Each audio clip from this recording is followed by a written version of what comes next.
So we're back in our English country village looking at my favorite quilt in this book, which is these small pieces called Shard.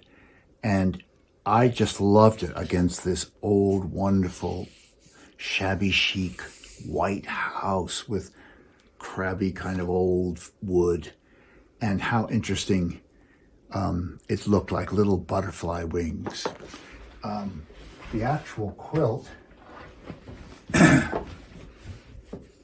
is quite small, but I'm hoping that you will love this technique and playing with this kind of pattern and make it bigger.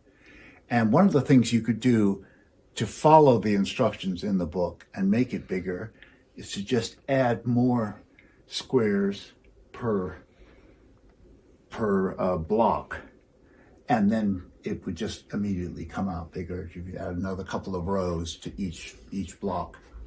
But here we've got, I'm using a lot of black and white, black and yellow, black and white, black and pink kind of colors to get that kind of mosaic-like feeling, which I find exciting. And on the background, on the back of the quilt, I've put Brandon's black and white edge for a sleeve, and the wisteria in gray, which I think is a lovely, delicate feeling to the quilt.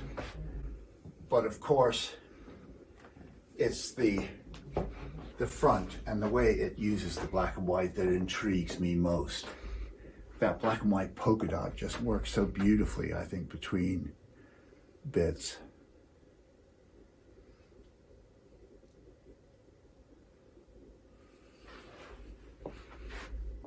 Years ago, I remember seeing a quilt that looked like just a kind of mush in the catalog, but I said, I'd like to have a look at this one to see what it's like.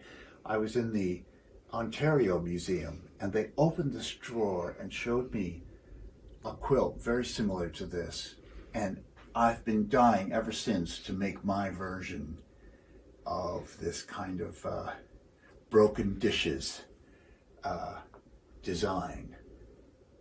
And as I'm talking to you, little petals are blowing off a cherry tree next door and flying across the window. It's so like this quilt.